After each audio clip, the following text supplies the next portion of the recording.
Assalomu alaykum. Kriptografiya usullari fanidan e, keyingi mavzuni tushuntirib beraman. Bu mavzumiz ham judayam hozirgi kunda juda ko'p joylarda ishlatiladigan, raqamli imzolarda ishlatiladigan algoritm hisoblanadi. Ya'ni bu algoritm El-Gamal algoritmi. Xo'p, El-Gamal algoritmi haqida gaplashadigan bo'lsak, demak 1985-yilda Tohir El-Gamal tomonidan ishlab chiqilgan algoritm. Bu algoritmning xavfsizligi diskret logaritm muammosiga asoslanadi. Bundan oldin o'sha asimetrik kriptografiyani tushuntirayotgan paytimizda, avvalgi darslarimizda o'sha 3 ta xavfsizlikni ta'minlaydigan asosiy usullar haqida gaplashgandik. Shularning biri demak diskret logaritm muammosi hisoblanadi. Diskret logaritm muammosi bundan oldingi o'sha Diffie-Hellman kalitlar almashinuvi taqsimlash algoritmida ham mavjud edi. Xuddi shu algoritmni endi takomillashtirilgan va shifrlashga qo'llash holatini qarab chiqadik biz bugungi darsimizda. Xo'p, El-Gamal algoritmi ishlatilishi deylik hozirgi kunda DSA o'sha digital signature algoritm, ya'ni raqamli imzo algoritmida ham qo'llaniladi. Undan tashqari o'sha blockchain yoki kriptovalyuta tizimlarida, VPN tarmoqlarida hozirgi kunda foydalanilar ekan. Endi bu yerda matematik asosini tushuntiradigan bo'lsak, yana avvalgi darslarimizda aytganimiz kabi yana takrorlayman bu yerda. Asimetrik shifrlash algoritmlarida kalitni deylik kalitlar tayyorlab olingandan so'ng o'sha ochiq kalitlar yordamida ma'lumotlar shifrlanadi va shaxsiy yopiq kalitlar yordamida ma'lumotlar ochiladi. Ko'pchilik buni o'sha chalkashtirib adashtirib yuboradi. Shuning uchun yana bir marta takrorlayapman. Odatda deylik o'sha ishlatilishi jarayoniga qarab kalitlarni demak uchinchi tomon tayyorlab berish ham mumkin. Bu degani ya'ni sertifikatlar bo'ladigan bo'lsa, turli xil o'sha sertifikatlash tashkilotlari tayyorlab berishi ham mumkin. Yoki bo'lmasa oddiy masalan siz biron bir o'sha tizim qilmoqchi bo'lsangiz, o'sha tizimda El-Gamal shifrlash algoritmidan foydalanmoqchi bo'lsangiz, birinchi tomon uchun maxfiy ma'lumotlar ikkinchi tomondan kelishi kerak bo'ladigan bo'lsa, birinchi tomonni o'zi hamma kalitni o'zi tayyorlaydi. Ya'ni shaxsiy kalitlarni tayyorlab olib, shaxsiy kalitlardan ochiq kalitlarni tayyorlab olib va o'sha ochiq kalitlar yordamida ochiq kalitlarni ikkinchi tomonga uzatadi. Ikkinchi tomon esa o'sha ochiq kalitlar bilan ma'lumotlarni shifrlab qaytarib bergandan so'ng o'zining shaxsiy kalitlari bilan ma'lumotlarni ochishi kerak bo'ladi. Xo'p, endi kalitlarni tayyorlash jarayonini demak boshlaymiz bu yerda. Xo'p, alohida bu yerda keltirilganmikan, yo'qmikan? Alohida keltirmaymiz kalitlar tayyorlash jarayonini. Xo'p, qani? Ha, bor ekan, mana bu yerdan boshlaymiz. Mana. Demak, birinchi ochiq kalitlarimiz o'sha Y ochiq kalit hisoblanadi. Bu Y ni ochiq kalitni hisoblash uchun esa bizga o'sha J boshlang'ich qiymat va X shaxsiy kalit va P o'sha tub son kerak bo'lar ekan. Buni demak endi ochiq kalit sifatida bu yerda Y ni, J ni va P ni ikkinchi tomonga uzatishimiz kerak bo'ladi, lekin o'sha X shaxsiy kalitimiz bu ham tasodifiy ham bo'lishi kerak. Buni hech kim bilmasligi kerak.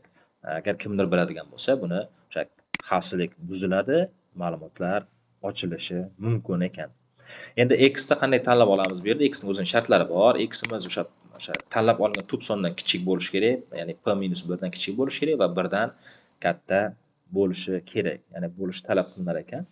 J boshlang'ich ildizga ham o'zining shartlari bor, ya'ni tanlab olishda J ni shunday tanlab olish kerak ekanki, o'sha Y ni har safar hisoblaganda, ya'ni X ning qiymatlarini har xil holatlarga qo'yib hisoblagan paytimizda Y ning qiymatlari takrorlanib qolmasligi kerak. Shunaqa holatlar ham bo'ladiki, ya'ni Y ochiq kalitning qiymati takror bo'lib qoladi. Bu ham xavfsizlikka putur yetkazar ekan.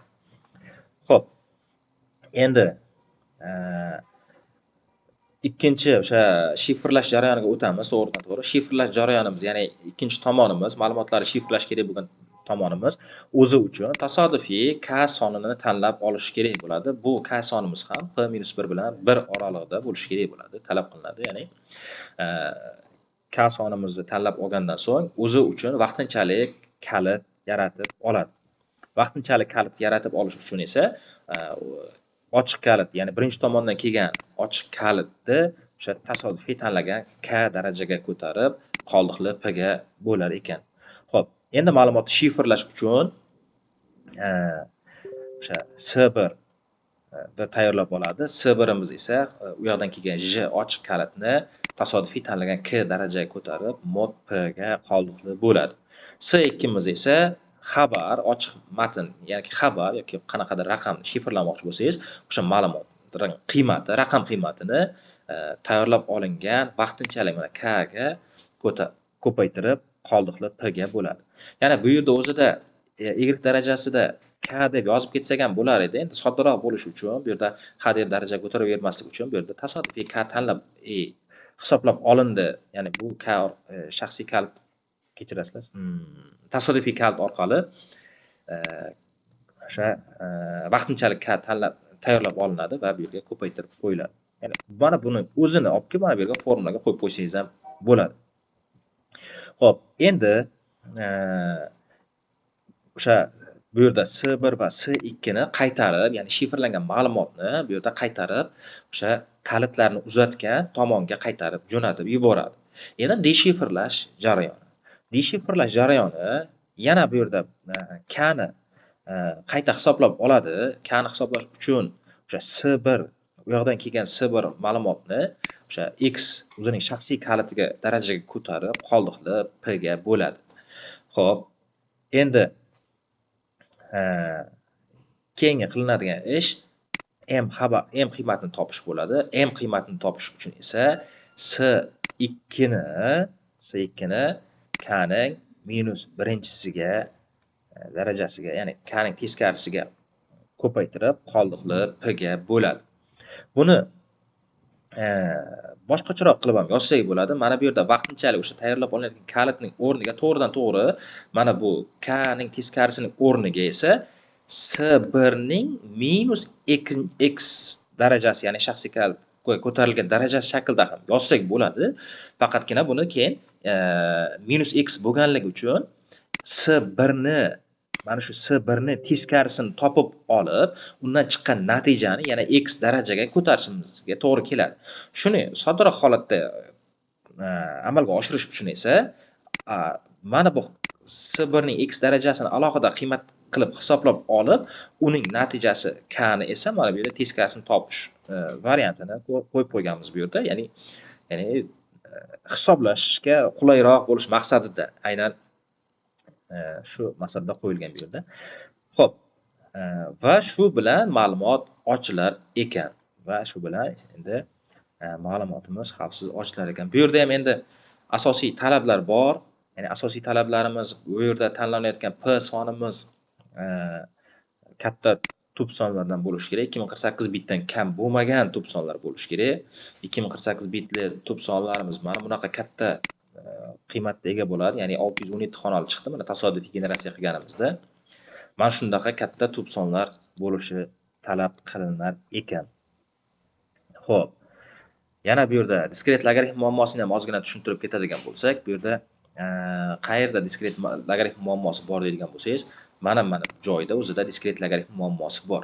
Ya'ni s o'sha u yoqdan kelgan shaxsiy u yoqdan kelgan shifrlangan ma'lumotni x darajaga ko'tarishda bu yerda x shaxsiy kalit noma'lum bo'lganligi uchun, boshqalar buni bilmaganligi uchun mana shuni qiymatni hisoblash juda murakkab hisoblanadi.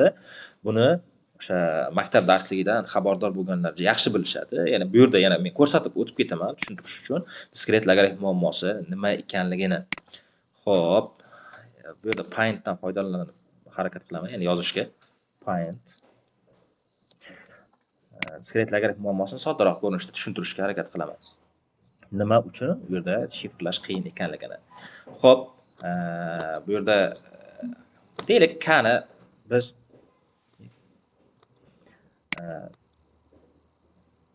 topmoqchimiz. Xo'p, k ni topmoqchimiz. Biz mana k'miz teng ekan S1 x mod p. Ya'ni S1 da hamma bilishi mumkin, qaytarib shifrlab jo'natayotganda ushlab qolish mumkin. S1 x da lekin hech kim bilmaydi. mod n. N juda ham katta to'p son dedi bu yerda. Xo'p, endi siz agar bu yerdan x ni topaman desangiz, ikki tarafini ham s1 ga bog'liq qilib, s1 asosga bog'liq qilib logaritmdan yuborishga to'g'ri keladi. Mana logaritm s1 asosi argumentda bu yerda k qolyapti. K, mana bu mod n ni ham bu tarafga o'tkazib yuboramiz. Mod bizni qoldiqli bo'lishdan xabari borlar buni yaxshi biladi. Ikki tomonga o'tkazish mumkin. Mana endi bu yoqda nima qoldi? Logaritm asosida s1 va argumentda ham s1 ning darajasida x. Argument bilan asoslar bir xil bo'lganda 1 ga tengligi bu logaritm xossasini bilamiz va x argument oldinga tushadi va shu bilan demak x imiz demak teng bo'lib qolar ekan logaritm s1 asosga k mod n. Mana shunaqa holatga kelib qolar ekan. Endi xo'p, bu nima uchun qiyin? Agar sizga mana bu holatda k ni hisoblashni beradigan bo'lsa, siz s1 va x ma'lum bo'ladigan bo'lsa, buni darajaga ko'tarib hisoblash juda ham oson. Mana tasavvur qilish uchun mana yozaman. S1 ni o'rniga deylik 3 yozdim. X ni o'rniga esa mana deylik yana bitta 3 yozib qo'yamiz. Mana 3 mod kichkinaroq sonlar yozyapman, tushunarli bo'lishi. Mana 17. 3 ning kubi 27 bo'lsa, 27 ni 17 ga bo'lsa qoldiq 10 ekan. Ya'ni k ni hisoblash juda ham oson. Mana 10. 10 ni hisoblab oldik. Endi bizga mana bu qiymatlar deylik, bu 3 bor, lekin mana bu daraja ko'tarayotgan x imizning qiymati mana 3 bo'ladigan bo'lsa, u noma'lum. Endi hech kim bilmaydi deb hisoblaymiz. Endi o'rinlarga qo'yib chiqamiz. Mana x teng logaritm s1 imizning natijasi bu yerda 10 chiqdi hisoblagan paytimizda. Mana bu yerga asosga 10 qo'yamiz. Kechirasizlar. S1 imizni necha qo'ygan edik? S1 imizni 3 qo'ygan edik, kechirasizlar. Xo'p, mana 3 qo'yamiz. K imiz esa 10 chiqdi. 10 ni qo'yamiz. Keyin mod qoldiqli bo'lishimiz 17. Endi mana bu holatda logaritm 3 asosga ko'ra 10 qoldiqli bo'lish 17 bo'ladigan holatda buning matematik usulda optimal yechimlari yo'q. Ya'ni bu buni to'g'ridan to'g'ri topib bo'lmaydi. Buni topish uchun esa mana siz deylik o'sha agar mana shu joyda holatda hisoblaydigan bo'lsangiz, x noma'lum bo'lsa, x o'rniga barcha qiymatlarni, mumkin bo'lgan qiymatlarni navbat-navbat bilan qo'yib chiqish mumkin. Bu yerda ham o'sha n juda ham katta son bo'lganligi uchun va s1 ning x darajasi n dan ham katta bo'ladi. Bu qoldiqli bo'lish uchun. O'shaning uchun juda ham hisoblash murakkab holat bo'ladi. Ya'ni shuning uchun ham buni diskret logaritm muammosi deb atashimiz mumkin bo'ladi. Xo'p. Endi shu bilan darsimizni yakunlaymiz. Diskret logaritm muammosini ham qisman bo'lsa ham tushuntirib bera oldim degan umiddaman. Agar yana o'zlaring qiziqsalaring, bu haqida boshqa manbalardan ko'rib alohida o'rganishingiz mumkin bo'ladi. Sog' bo'ling.